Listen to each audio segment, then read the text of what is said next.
保护陛下！保护陛下！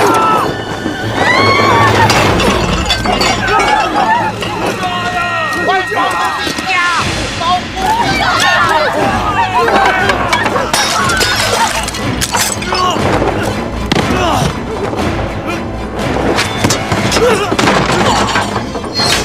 快，陛下！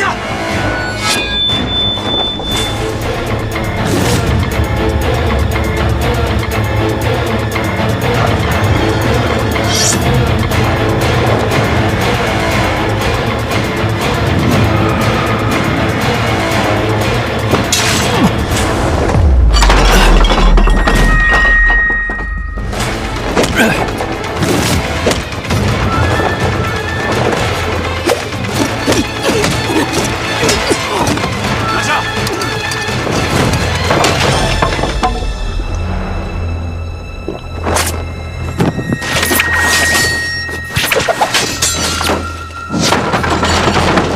听说四顾剑有个弟弟自幼离家出走，抓着他，我倒要看看这兄弟二人是不是痴呆之徒。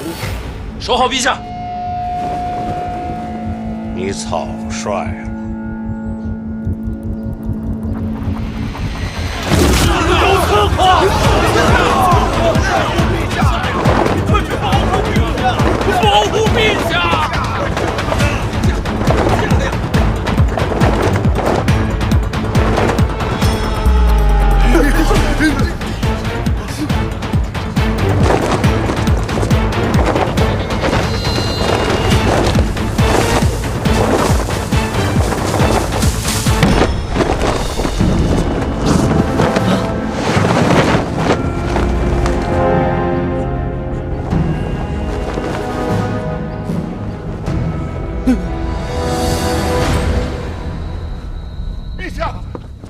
陛下，怎么范闲一个人追过去了？你怎么不关心朕的安危啊？陛下气运如钟，自然有惊无险。可我儿子……别担心，近卫封山范闲不会有事儿。可是，来，陪朕赏花。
小范大人，你不累啊？行刺之后，不躲进山林，还想回京都？没想到小范大人追得这么紧。我说的是回京都，你不反驳，说明你就在京都。你在这胡说八道，我顺着你便是了，何必反驳呢？你说的没错，刚才那句我纯属胡扯，但你现在这反应啊，我反倒认定，你确实一直藏身京都。重要吗？禁卫的包围你了若指掌，为什么？因为我本不想伤你啊。你是四顾剑的弟弟？你的毒烟用完了，3支弩箭用完了，头上的银针也用完了，现在就剩下一把匕首，你还想如何呀？剑卫很快就到，时间来得及。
范闲，你的真气怎么突然乱了？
怎么样了？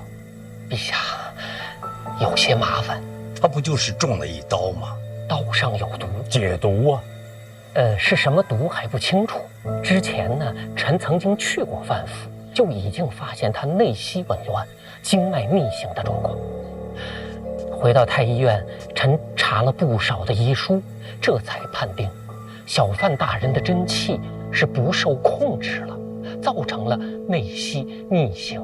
这一战，小范大人真气失控，遭受了外伤，又中了毒，这每一样都是要命的，更何况急于一身。你确定他的真气荡然无存了？臣确定。那会怎么样呢？有一个办法，那就是找一个跟他练同样真气的人，让那个人消耗真气，重整小范大人的经脉。虽然这样那人的真气会受损，但是毕竟是救了一条性命。同样真气的人，是，在这个世上还没有第二个人。啊，那就难了。那你就陪葬吧。啊，陛下。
看你自己的命吧。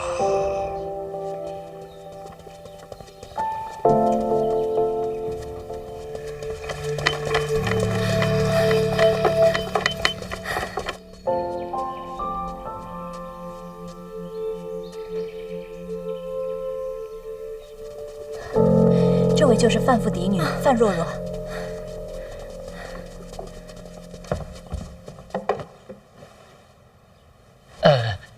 借一步说话。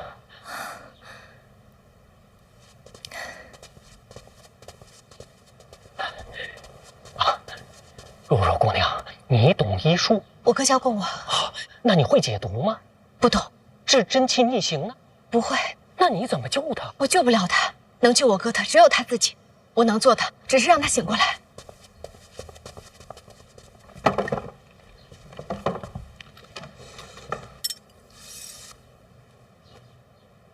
那姑娘准备怎么做？我哥跟我说过，有一个刺激神志、让人清醒的穴位。那这个法子你之前对多少人用过？一个也没有。啊？这也太冒险了。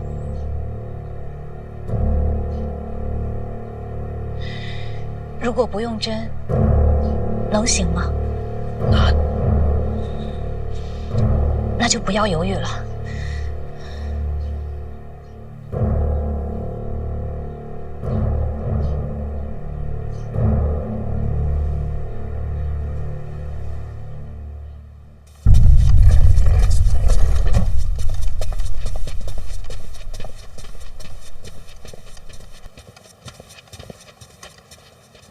散。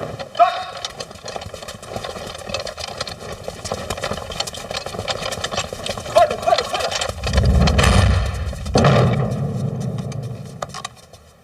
怎么样？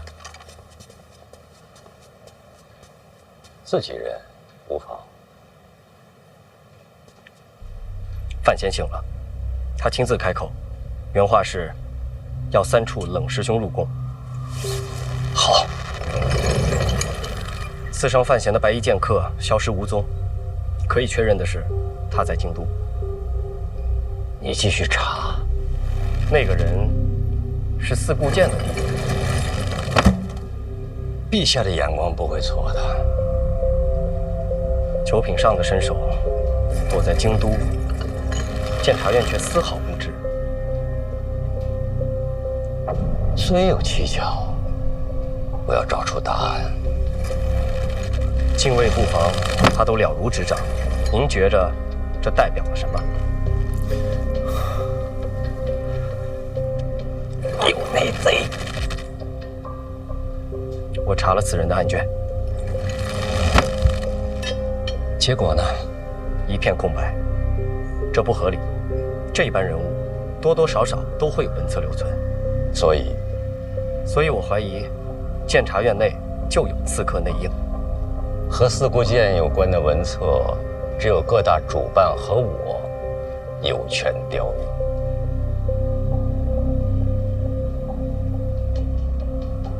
或许内应之人就是监察院主办。院长，我想暗中调查。怎么抛开了？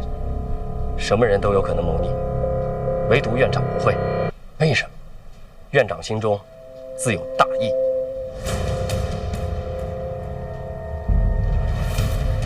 继续查吧。是。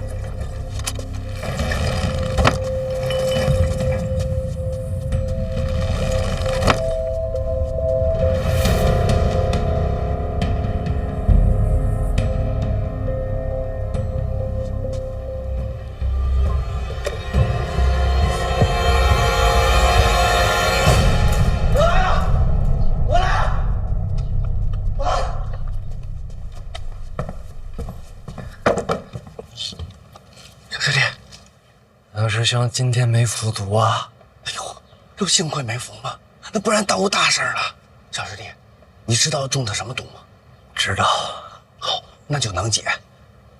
那匕首上用的是硝石矿脉之毒，那是东一城的风格。刺客是四顾剑的弟弟。你管他谁弟弟？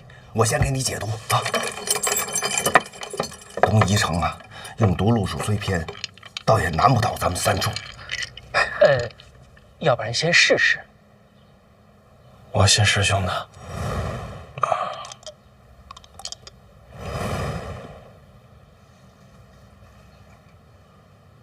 这是内服，我现在给你外服，我得现磨啊。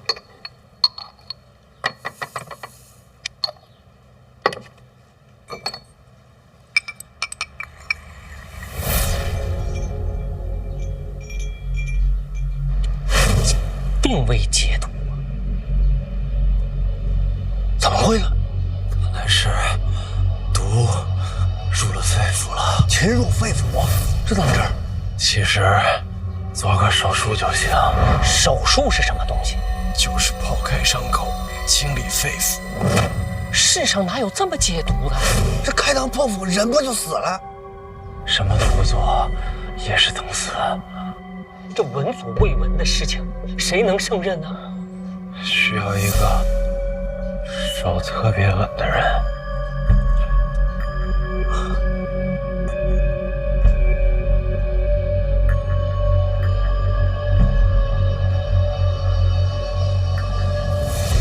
我来。我的手是最稳的。一会儿场面会有点血腥。婉儿，要不你先出去，我陪着你。有几成把握啊？哎呦我天哪，你自己都没把握呀？不试试就死定了。哦，那得试试啊。动刀吧。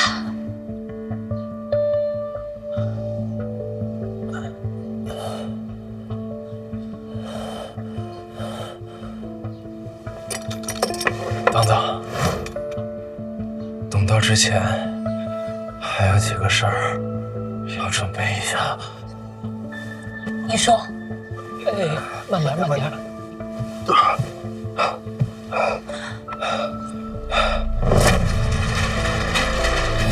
手术床啊，无影灯，什么？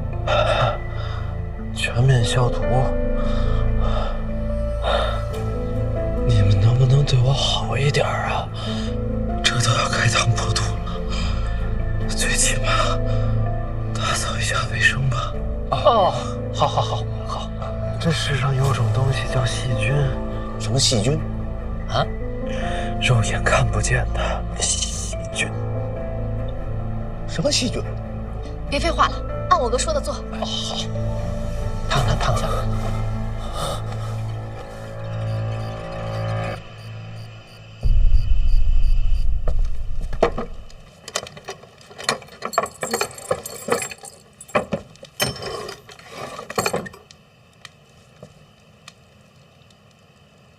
小师弟，我用焚毒散擦了很多遍，又用避秽香也是熏了很多次。按照你说的都清理干净了，你说的那个戏什么的应该没了。药好了。马千子不行啊，会睡过去。这不睡过去怎么开膛破肚？不能睡。具体怎么手术，我得指挥。你自己不行吗？可我只划过水果。师兄，用格罗方吧。这个从古至今啊，从天到地，就没人敢这么用过。今儿咱们就开个先河。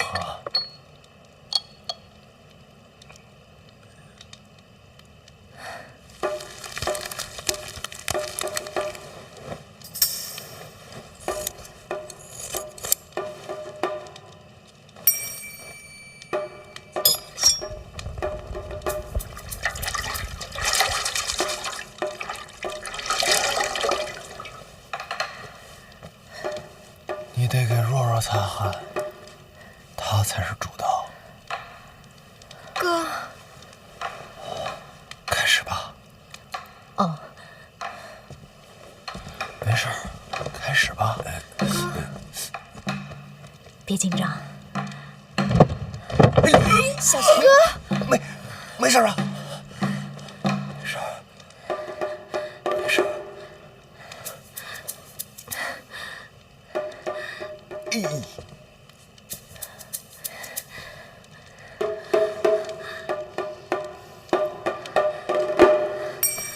你怎么一直不动呢？你竖过来。你手挺稳的。我只划过水果。没事儿，足够了，别怕。我不是害怕，我是不知道人的皮肉有多厚，不知道怎么下。我靠，早知道给你找山猪了。这该怎么办呀？哥，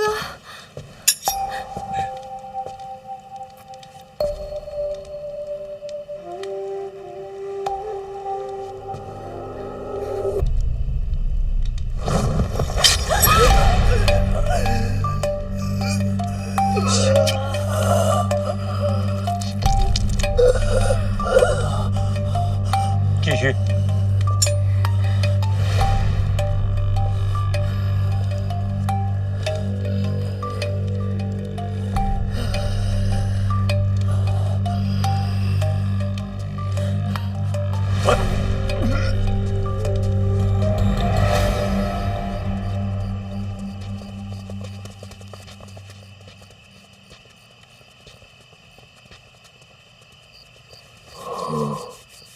他要是困，先让他回去睡吧。范闲救了他的命，他怎么能睡呢？我不困。娘，大表哥他没事吧？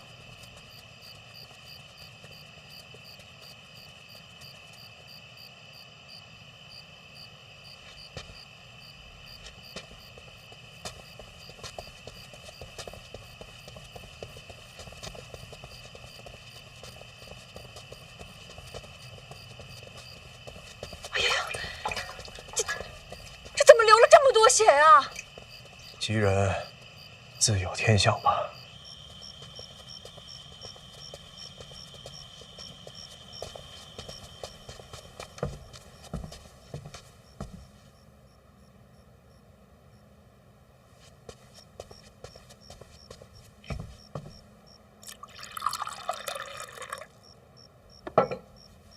老爷，喝点茶吧。我不喝。你听听你的声音呀。哎，烫。没事。老爷，如果担心，就去宫里看看吧。不可。他可是你儿子呀。人在宫中，无照莫入。儿子都不行。就是儿子才不行呢。那么多太医，为什么让若若去治呢？没事的，一定没事的。哎，烫！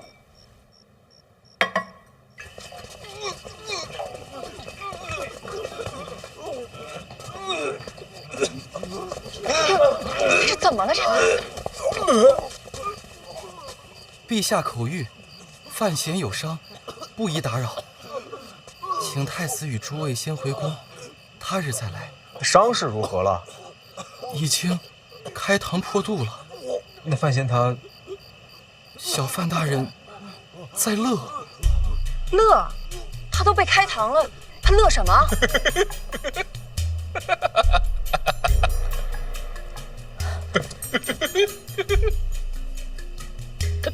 他笑什么呀？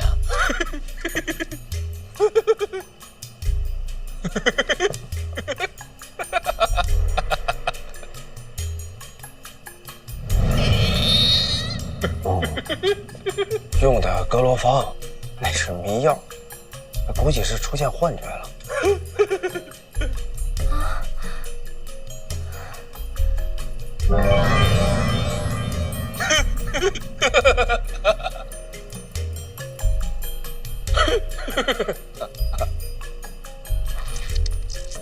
哥，你伤口流血了。解毒，止血，然后按我教你的缝上。别紧张，哥信你。好。缝上，用什么缝？用针。那用什么线？用棉麻线？桑皮线。桑皮线怎么做？用桑树根把树皮剥掉，用内部经络做成线，缝于皮肉，最终长成一体，像这样。那具体怎么操作？先让若若用心医治，事后再详尽告知。哎呀，是我疏忽了啊！你赶紧先救人，先救人啊！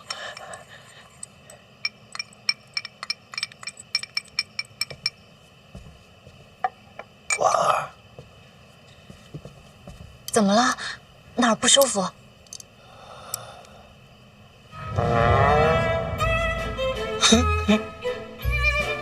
你还是原来好看啊！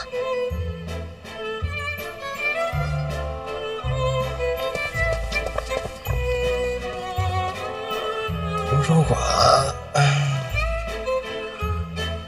冰淇淋下课了。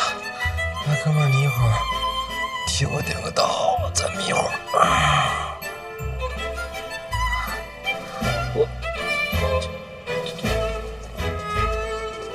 陛下，陈院长求见。班主任来了。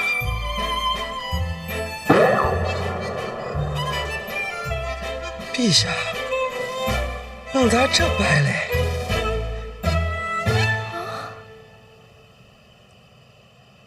什么意思？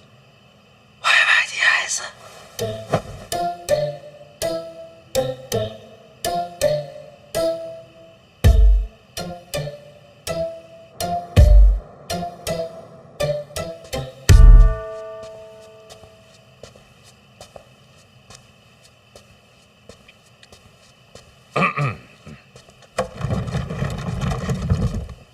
陛下，3名刺客的根底已经查明，范闲现在在广信宫，正在开膛破肚。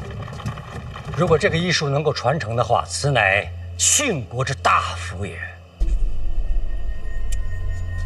说来好生奇怪，如果没有如此重创，范闲这个本事是露不出来的。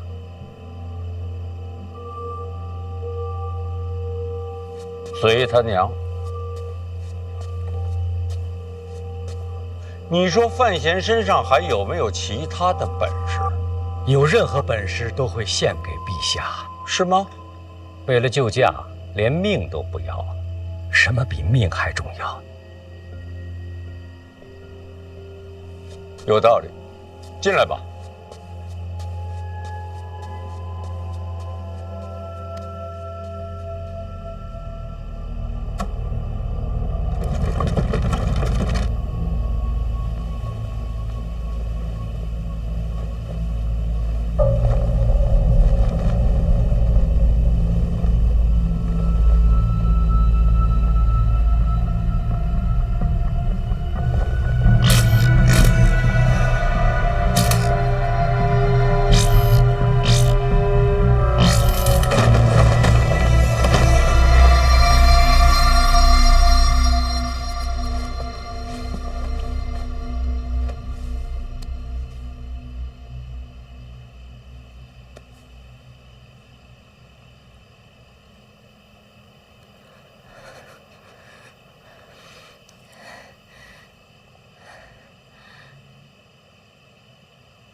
说话呀！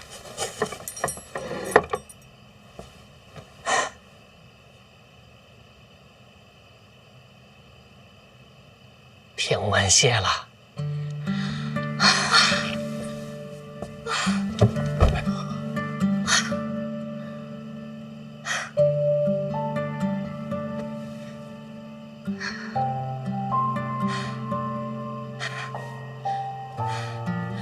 没放错。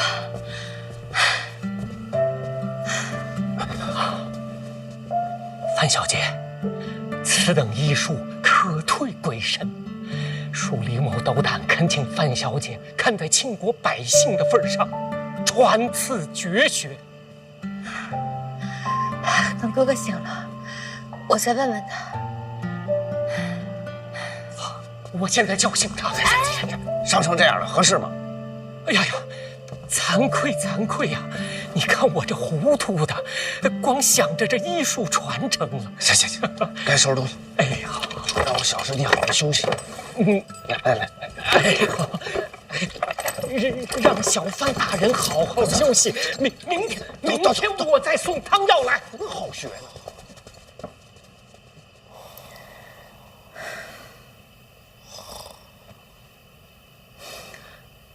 你的嘴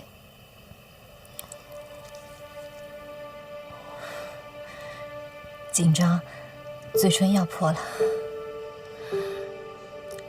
我也是，手术都做完了，才开始后怕。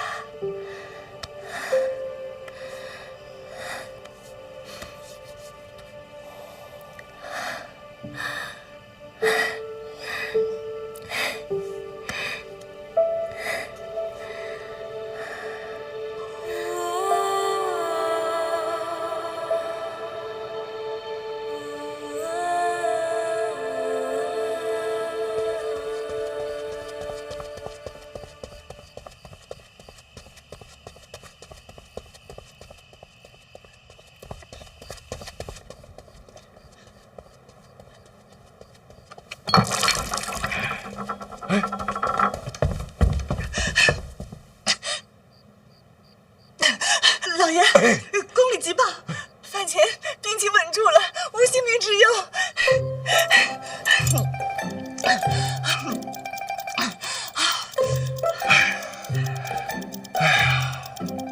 不出所料，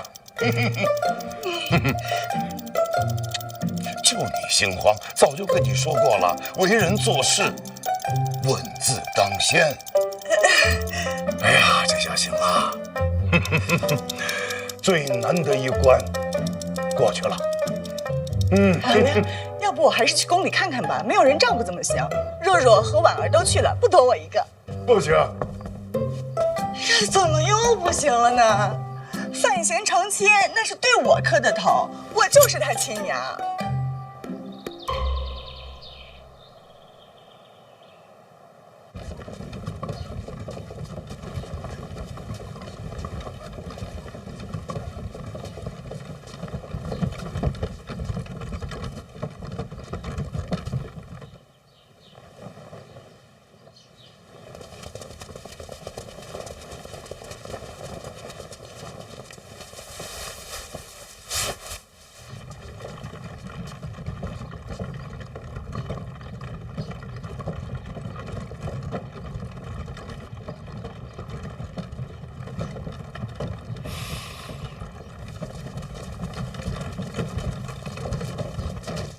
婉儿和若若在侧院休息了，劝他们两个不要一直守护着你，真是太不容易了。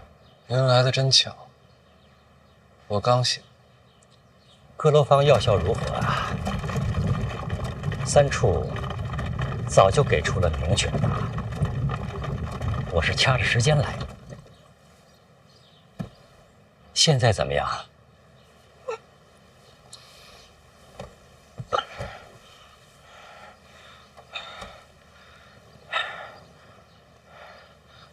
疼啊！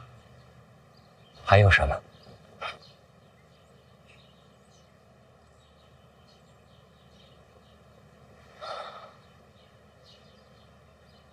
真气没了，经脉紊乱，真气离散。还好，命保住了。还能恢复吗？苦活独门功法，天一道。据说能有恢复根骨之能。可外传吗？从不外传。好歹留个念想。悬空庙刺杀有结果了，陛下说要第一时间让你知道。那我可得好好听听。第一，那个侍卫，境外胡人，看着不像，有庆人血脉，相貌不可分辨。怎么入宫当了侍卫？当年庆国和胡人交战，占据上风，胡人派出一队人马来到京都，求和称臣，求和失败。庆国威风四海，胡人悲惨离境，那人此时就留在了京都，事过境迁。不知为何庆公当了侍卫。当年入宫的手续谁办的？办案的人已经死了，这是悬案。这么多年不动手，没机会。侍卫太多，要想靠近陛下，机会渺茫。这次是巧合。那个太监呢？他和你息息相关。我可不认识他。当年你娘之死，引发京都一夜血流成河，所有参与之人被黑旗斩尽杀绝。这个太监就是当年王公后人，被仆人救出，长大之后重回京都，挥刀自宫，成了太监。为了报仇？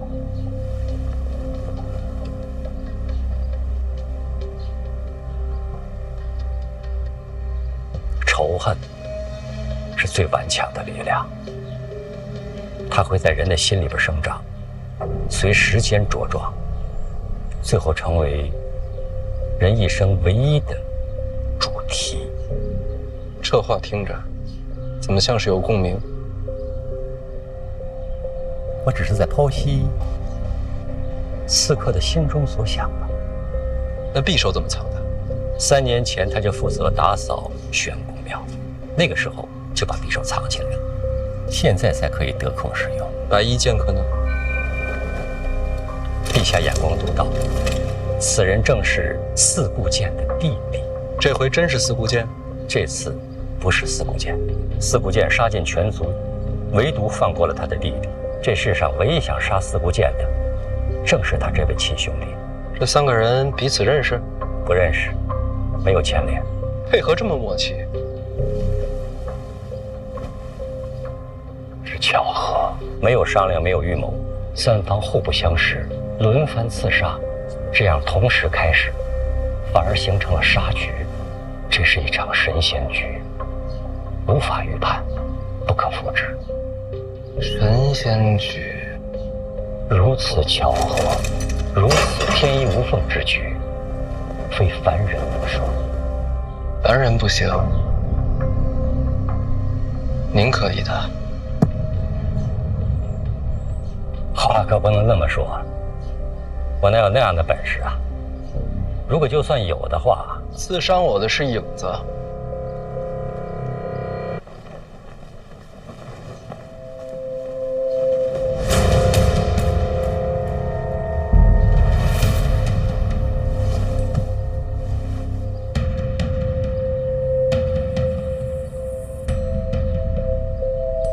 我瞧见过影子出手，他用剑时尚不好判断，弃剑之后就漏了根源。神仙局，这神仙是不是坐轮椅啊？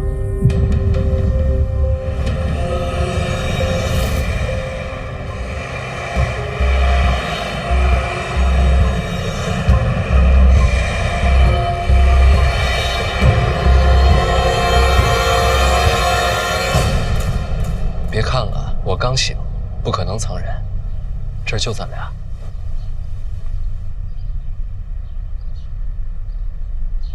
太鲁莽了，真气离散，重伤未愈。如果真是我设的局，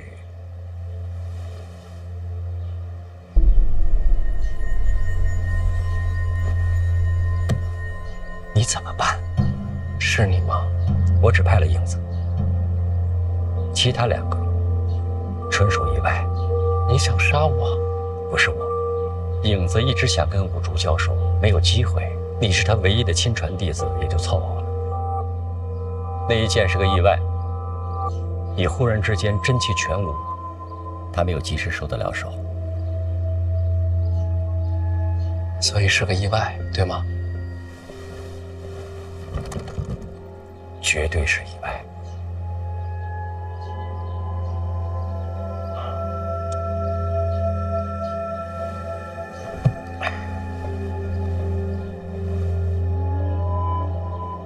那你是想弑君？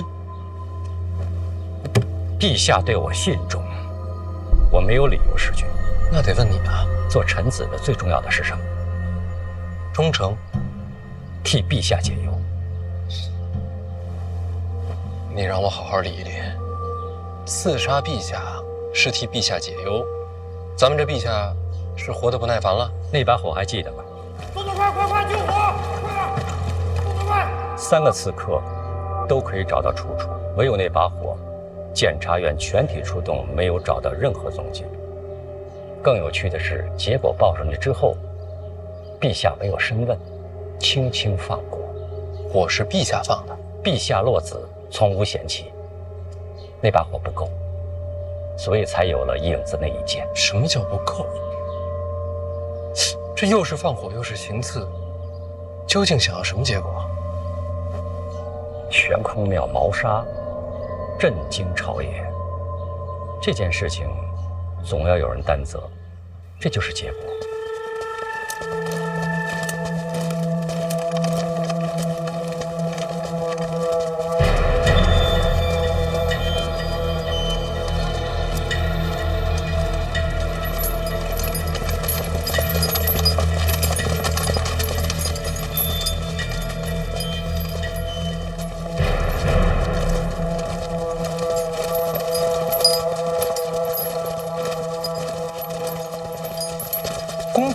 大内统领护驾失职，其罪当诛。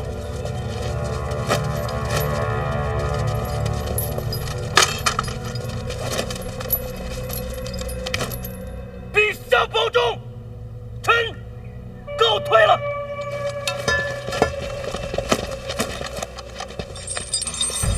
我杀了宫典，贬出京都，放逐定州，发配边郡。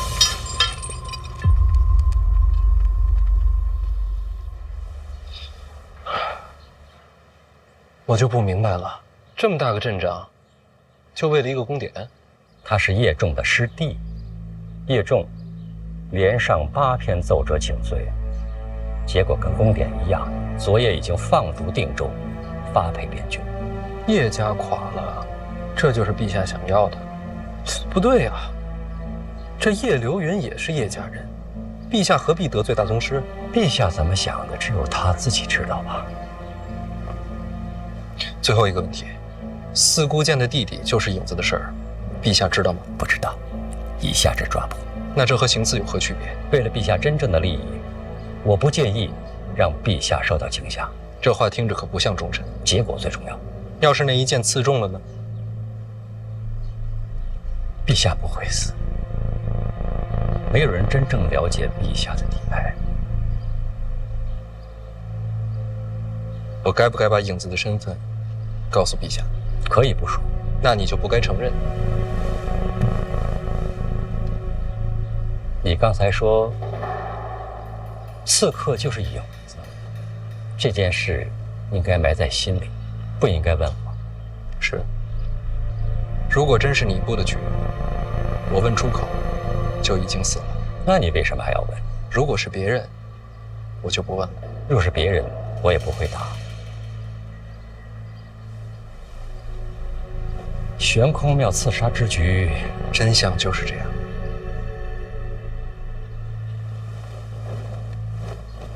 好好养伤吧。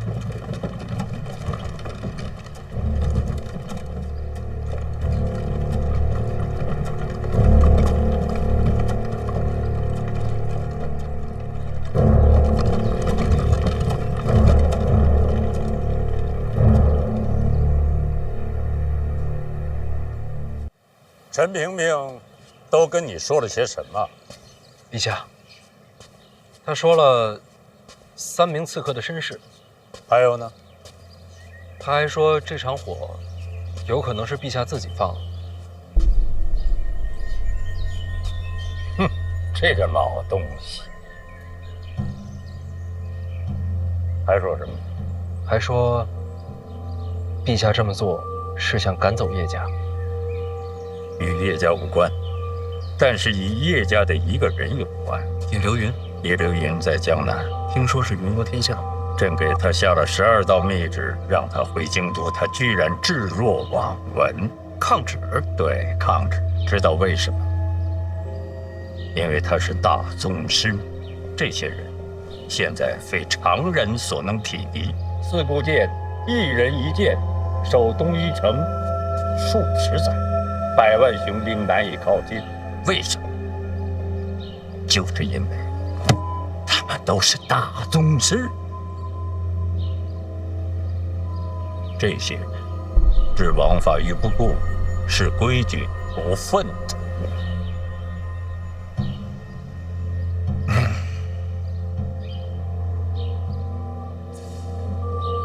你说他们还是人吗？是战略性武器。错，武器没有喜怒哀乐，可能束缚他们的也只有人性了。这些所谓的大宗师，其实是这世上的顽疾。那您还赶走叶家？我是想看看叶流云是否还有所谓的亲戚。那他要是真急了，怎么收场？他叶家还有人在京都啊。叶灵儿。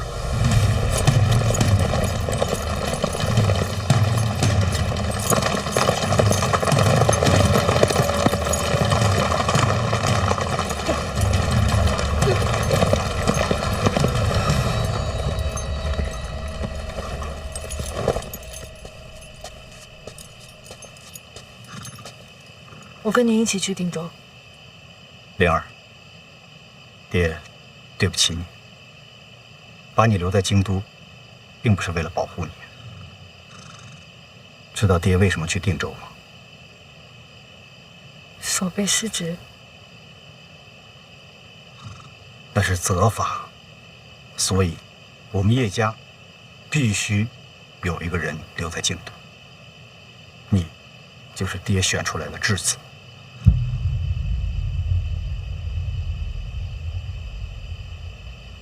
只要你在，上面就安心。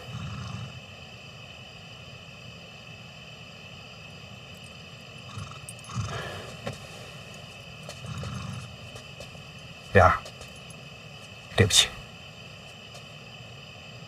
爹只能选一个了。从今以后，再不要搞行侠仗义那一套了。记住，在京都，没爹的孩子，最好什么都别做。我明白。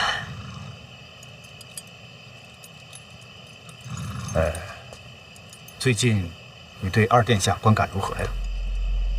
为什么问这个？你可以嫁给他，但是别把他放在心上。为什么？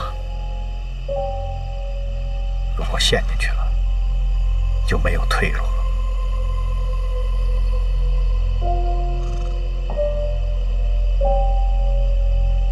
我懂了，我就是叶家的退路。宁愿你不懂这些，但是没有办法，这世上总是事与愿违。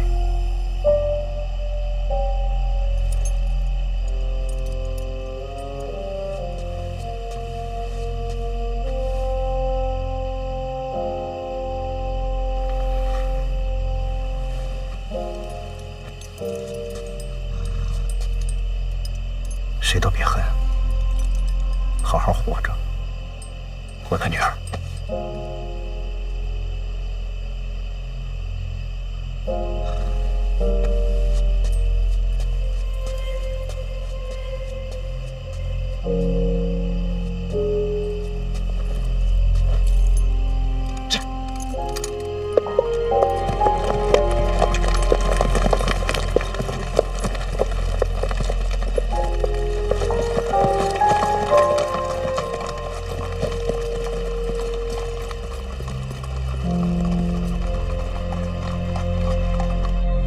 要是有人在，就留一地，不是吗？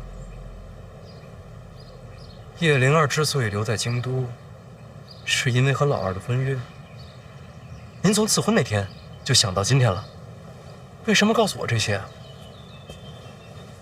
降空庙朕腹背受敌，你放下了朕，去救老三是为什么？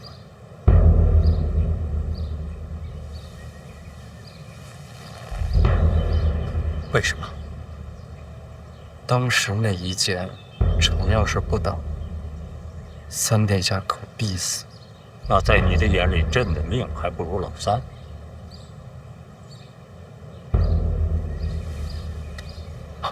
前有剑，后有刀，臣只能挡一个。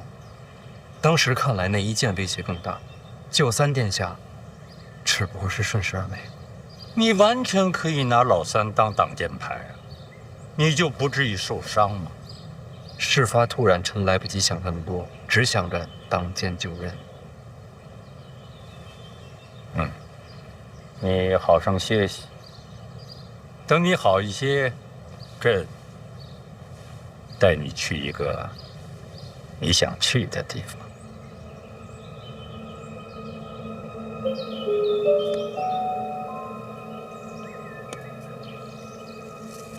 在信阳，我就在想，怎么突然要给你赐婚？原来是把你当做皇族和叶家的天头了。按作用来讲，这应该算是和亲吧。要不姑姑，我给你添点嫁妆。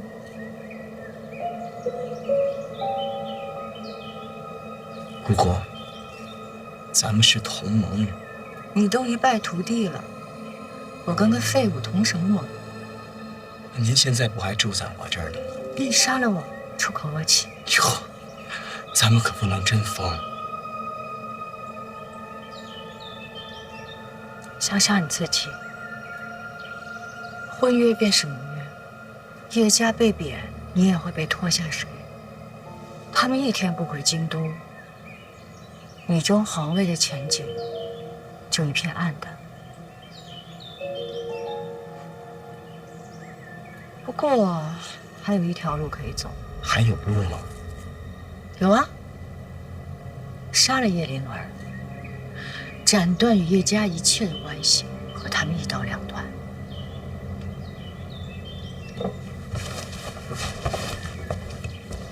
李安，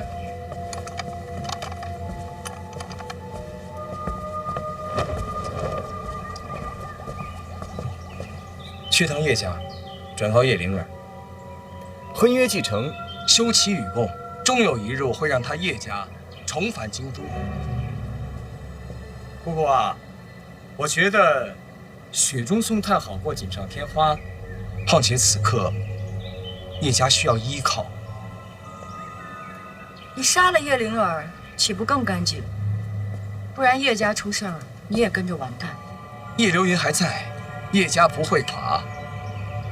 好吧，无聊。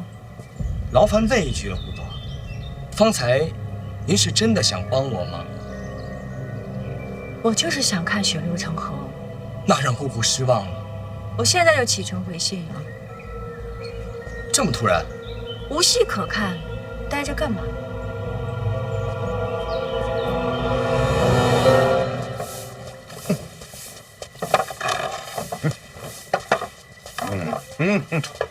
老爷，老爷，老爷，老爷，父爱如山，您才是人间第一凤。老爷起了。起了。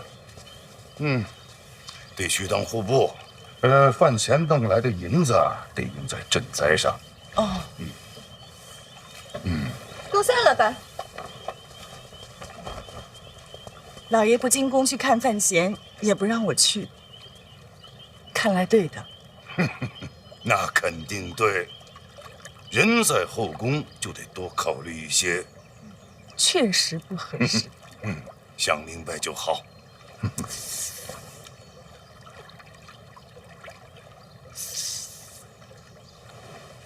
怎么了？是头发乱了？这发冠换个颜色吧。什么颜色不颜色的？怎么我打了一个盹起来，都如此的古怪？什么情况啊？我们都听说了。听说什么了？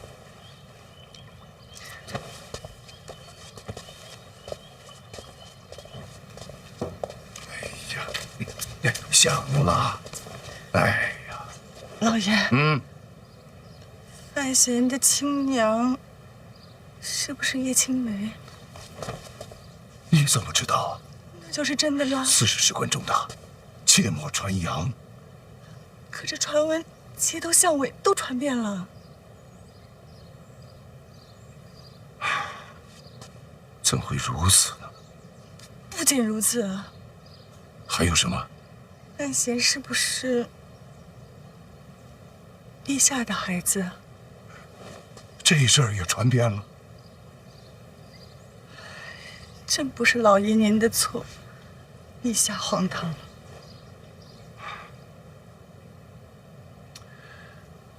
父内交代下去，以后再听到这类传闻，全当谣言处理。那当然，实在不行，我做人证，大不了说范闲是我伤的。这都什么乱七八糟的呀！老爷，发冠还是换个颜色吧。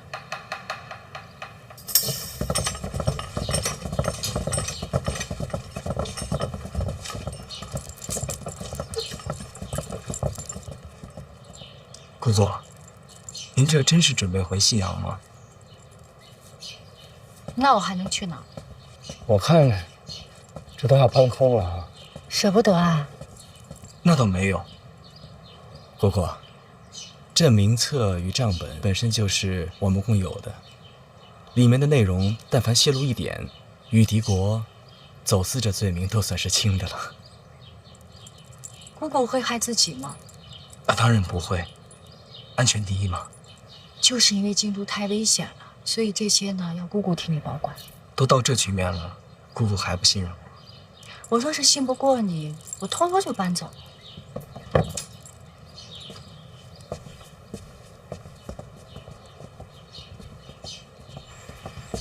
哎，等一下，这两本我要留着。殿下，我有要事禀告。姑姑慢走，姑姑常来，我还有事儿，不送了。等一下。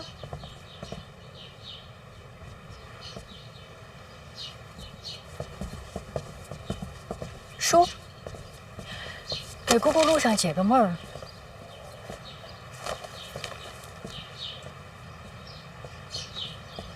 说，殿下不太对，城内传闻四起。什么传闻？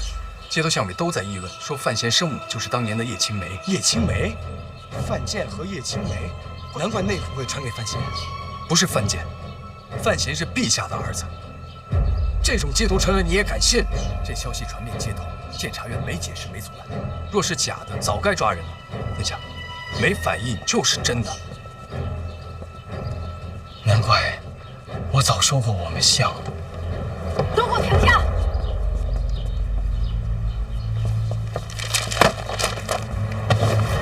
再说一遍，他是谁儿子？陛下，我说他娘。是叶青梅。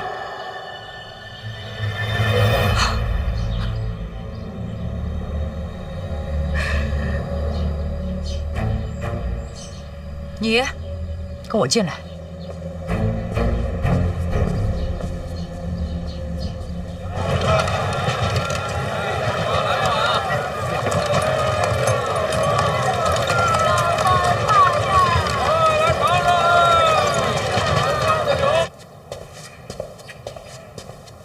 有人擅闯！站住！站住！站住！站住！站住！站住！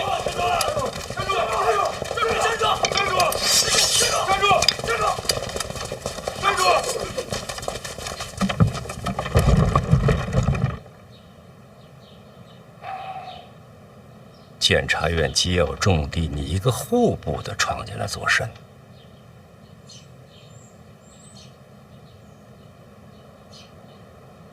收了吧。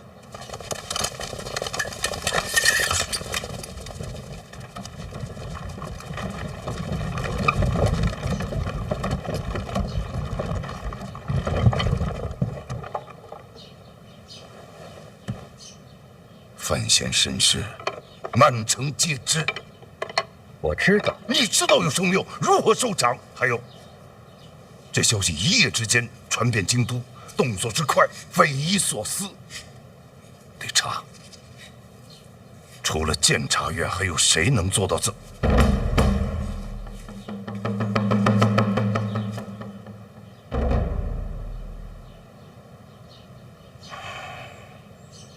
是你们。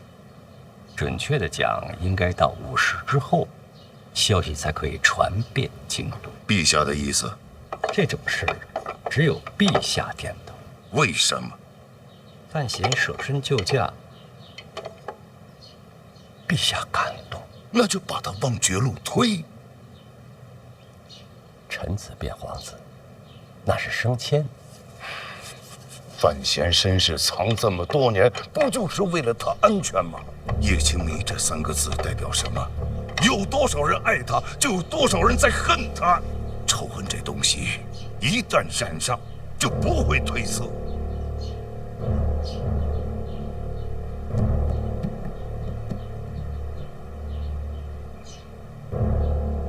我知道。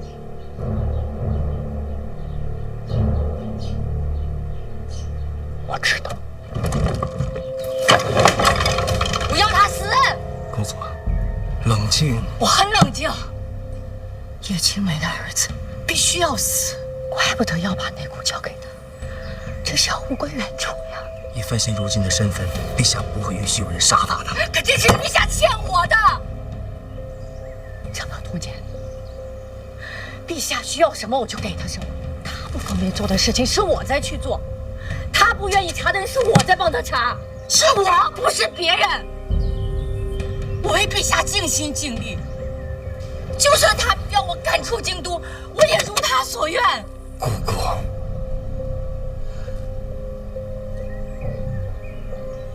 这还没有完。就算我人不在京都，我依旧是陛下手中的利刃。他想飞翔，我就要袁宏道配合他。飞翔不是姑姑的意思。我为什么要飞翔？我和那个姓林的早就两清，是他想飞翔，要不然我也不会让袁宏道在姓林的身边那么多年。是我这么多年，陛下要我做什么我就做什么，可是他现在依然要那个女人的儿子把内骨从我手中夺走。没有这次，我不管陛下怎么想，我就是要范闲死。